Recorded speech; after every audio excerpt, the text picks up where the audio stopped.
At Chinatown.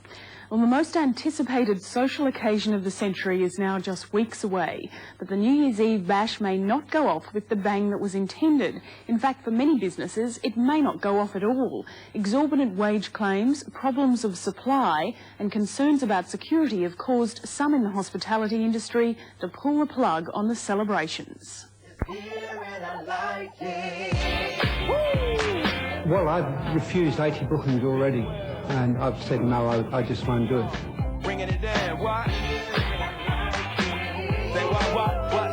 That night, there might be a little bit too much lunacy running around town for us. Here it comes, the party of a lifetime. There's no doubt this 31st of December is unlike any to have come before. It's the night we've all been waiting for. It's the night of hype. But there's a flip side. John Doncaster runs a small restaurant in inner-city Brisbane that won't be opening on the big night, and he predicts it'll be absolute bedlam come December 31. Well, I don't feel I'll be able to give value for money for my customers. Why is that? Because I can't get prices on produce that I'm going to have to put up, and the wage situation, it's very, very hard to get staff to work on normal wages, and if you've got to charge $80, $90 for a meal in a BYO restaurant, I just don't feel no matter what you serve people, you can give them value for money.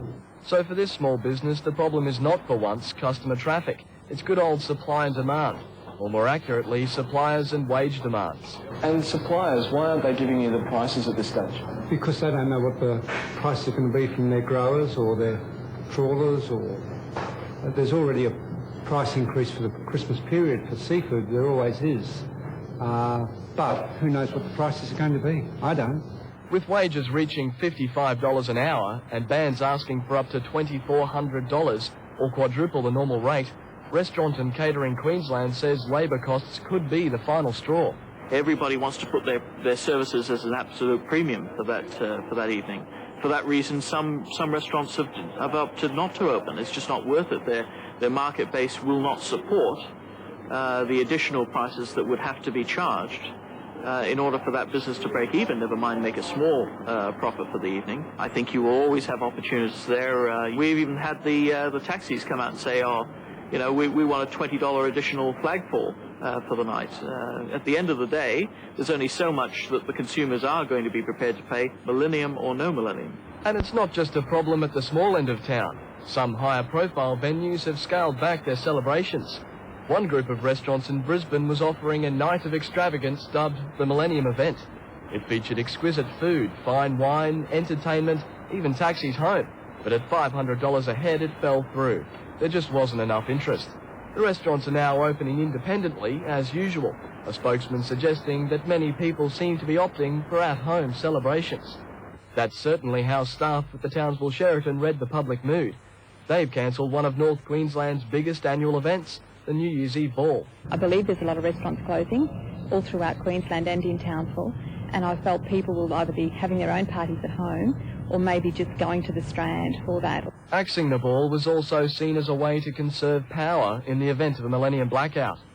With in-house generators, other sections of the hotel and casino could be kept open. At the Treasury Casino, the lights will be on, but there'll be no one home. Not after 10 p.m. anyway. Safety there, the main concern. The security of our employees, the security of our patrons, and the security of these buildings are quite a big concern for us. We put a lot of time and effort and money into keeping these buildings up, and the crowds we get in here on a traditional New Year's Eve are quite a challenge for us. We're just concerned that this particular one, because of all the hysteria about it, will be partying a little bit too hard.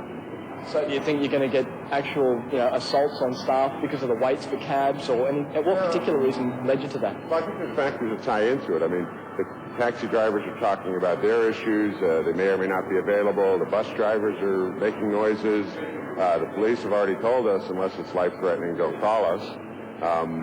And, it's just a lot of factors in there that make us uneasy about what the potential for what can happen that night. Mr. Dreitzer expects the casino will have to absorb a loss on New Year's Eve, and says other organisations are now considering their options. I've talked to a few other operators. There's not too many businesses here that operate on the level we do. But they're all starting to think, exactly that. I mean, how much money am I going to make on New Year's Eve as opposed to the problems of crowd control, potential problems of getting staff in. One thing I didn't mention earlier was my staff were saying, babysitters want $100 an hour, and all the attendant problems that they're getting in. And it's pretty much what's going on all over. And my feeling is New Year's Eve is going to turn out to be a bunch of kids or people coming down to watch the fireworks on the river and then going home to private parties. And there'll be a bit of a concert in the Queen Street Mall. I think that'll be good. But beyond that, I don't see the traditional venues, all of them opening.